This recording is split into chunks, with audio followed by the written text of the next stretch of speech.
CFNJ présente La vie dans la Naudière. C'est l'heure de parler d'action communautaire autonome avec Hugo Valiquette de La Troquelle.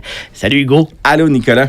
Hey, La Troquelle a tenu son assemblée générale annuelle tout récemment. Oui. Hugo, ça s'est tenu en fait au mois de mai, 27 mai dernier. Comment ça a été? Ben, ça a été une super de belle journée. J'ai envie de dire, là, juste en termes de chiffres, là, 129 personnes qui provenaient de 87 organismes ont fait le choix de venir passer la journée avec leur regroupement. Ça, je t'avoue que c'est quand même une fierté d'avoir autant de monde qui s'intéresse encore à leur regroupement puis qui veulent y contribuer. Mais c'est un défi, hein, d'attirer les gens à une assemblée générale. Tout le temps. Ça reste un défi parce que, puis on en a déjà parlé, tu sais, la vie démocratique d'un organisme repose sur ses membres. Et particulièrement dans un regroupement d'organismes communautaires autonomes, si la Troquelle veut rester là, vraiment branchée sur ce que les groupes vivent, ben, on a besoin qu'ils soient là pour le partager. Et justement, qu'est-ce qu'ils vous ont partagé, Hugo? C'était vraiment intéressant. On a eu une grosse jase, puis là, les gens peuvent se dire comment c'est arrivé ça. Une grosse jase dans une salle de 129 personnes où les gens ont pris parole. Hein, puis ça, je trouve que ça arrive moins dans la vie. Puis on a parlé de politique, entre autres. On le vit en ce moment, la transformation du réseau de la santé. Les gens entendent sans doute parler de l'arrivée de Santé Québec. Bien que ça a de l'air comme une autre structure, non, ça touche réellement les organismes communautaires. Premièrement, dans la façon de fonctionner avec ces instances-là, c'est qui nos vis-à-vis? Les personnes changent, pas nécessairement à vitesse grand V, mais la structure se transforme.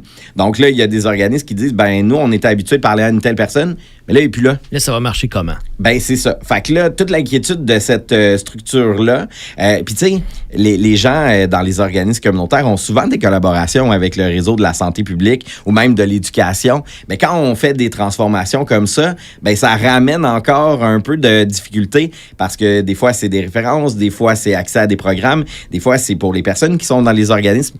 Mais quand on n'a plus de répondants à l'autre bout de la ligne, on fait quoi des personnes? Fait que ça, c'est une des préoccupations. Aussi, dans cette transformation-là, on dépolitise la santé. Habituellement, on est habitué de parler, entre autres, au ministre Carman, Santé et services sociaux pour les organismes communautaires. Mais là, c'est Santé Québec qui est maintenant responsable de l'opérationnalisation.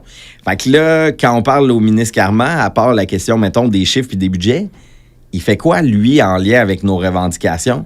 Est-ce qu'il va falloir maintenant qu'on s'adresse au conseil d'administration de Santé Québec à Québec pour les affaires qui se passent dans le communautaire? De ce que je comprends, c'est qu'il manque des réponses. Là. Il y a plein de réponses qu'on n'a pas. Puis il y a une expertise aussi qui est disparue. Au ministère de la Santé, là, il y avait une équipe qui chapeautait le programme de soutien aux organismes communautaires. Je parle de celui en santé et services sociaux où il représente quand même 75% des organismes.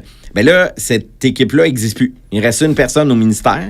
Puis là, il y a une nouvelle équipe qui se construit dans Santé Québec. Quelques personnes qui sont passées du ministère à Santé Québec, mais quand même avec une compréhension très inégale de qu'est-ce que ça veut dire un programme régionalisé, qu'est-ce que ça veut dire le financement à la mission globale. Puis tu sais, dans une grosse entité qui est plutôt loin du communautaire. Question, Hugo, est-ce qu'on a quand même trouvé des points positifs à ça ou on les voit pas? Ben, en ce moment, on les voit pas. Tu sais, c'est une transformation.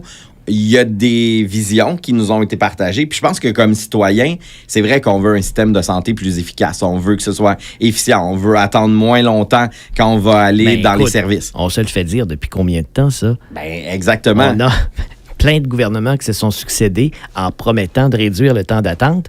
Et ce qu'on voit aujourd'hui, c'est que le temps d'attente a encore augmenté. Exact. Et surtout, le ministère, le ministre, ben, il est plus responsable. Là, dans le fond, il va dire, ben, moi, j'ai dit à Santé Québec de faire ça. Santé Québec, il peut pas. Donc, on s'enlève un peu les mains. Une balle de ping-pong. Ben, on s'enlève les mains, c'est ça. C'est une balle de ping-pong entre Santé Québec et le ministère. Fait que ça, c'est le genre d'inquiétudes là, qui ont été nommées au niveau un petit peu plus politique. Fait que ça nous a amené tout au long de l'Assemblée à parler justement des élections qui s'en viennent. Hein? Reste qu'en octobre l'année prochaine, ça va être les élections au québécoise. Ça fait un moment qu'on n'est plus en mobilisation active.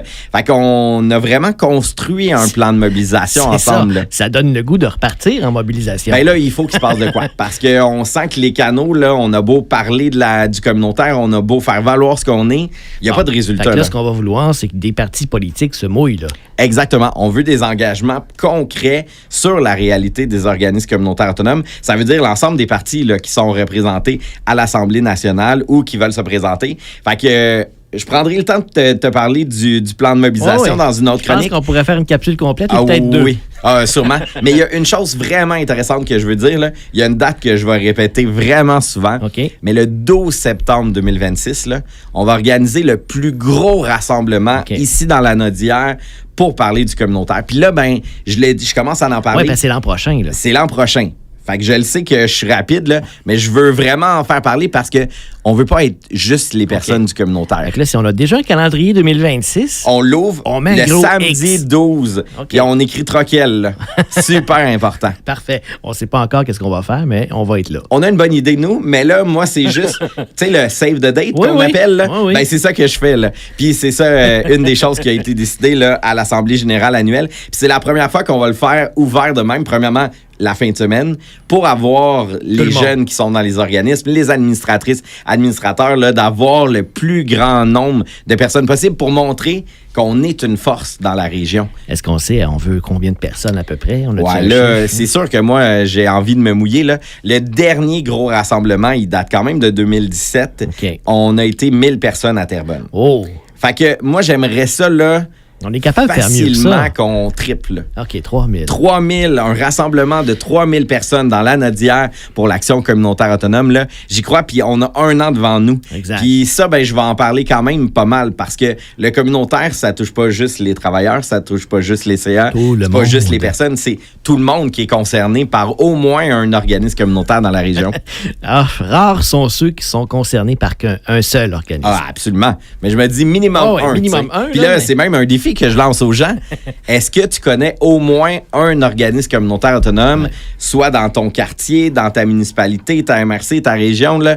Ça, c'est important. Puis ça, vous allez m'entendre en parler beaucoup dans la prochaine année. Mais tu sais, Hugo, juste en partant, tous les gens qui nous écoutent présentement en connaissent au moins un. Parce qu'on en est un ici. Ben oui, exact. Comme radio régionale, vous êtes dans l'Action communautaire autonome. C'est sûr qu'on en connaît plus qu'un. Là. Ben oui, j'espère en tout cas. Hugo, on aurait pu en parler encore super longtemps, mais c'est le temps qu'on a. Hugo, donc une belle AGA.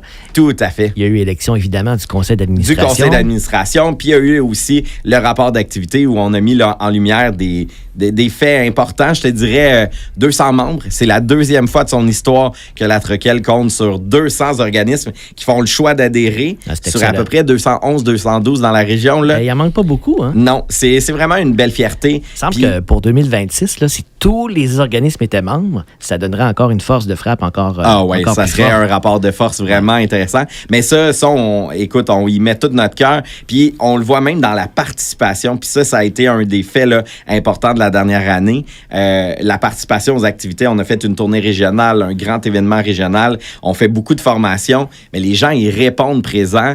Le monde du communautaire est dans ce que la Troquelle organise. Fait que ça, c'est trippant aussi. Et c'est pourquoi tous les partis politiques vont devoir prendre conscience de ça et présenter un plan concret pour les élections. Puis je souhaite même qu'il y ait une journée, tu sais, dans la campagne électorale, ils ont toujours des thématiques. Là. Ben, j'espère que chaque parti aura sa journée pour l'Action communautaire autonome. En tout cas, on va y mettre vraiment là, tout ce qu'on peut pour que ça arrive, pour faire parler du mouvement communautaire autonome, justement pour avoir des engagements qu'on va pouvoir mesurer de la part de l'ensemble des partis. Hugo, on va suivre ça, évidemment, et on va s'en reparler régulièrement à cette capsule. Absolument. À la semaine prochaine. Bonne semaine.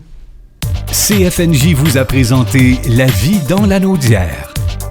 Une région à découvrir, à visiter.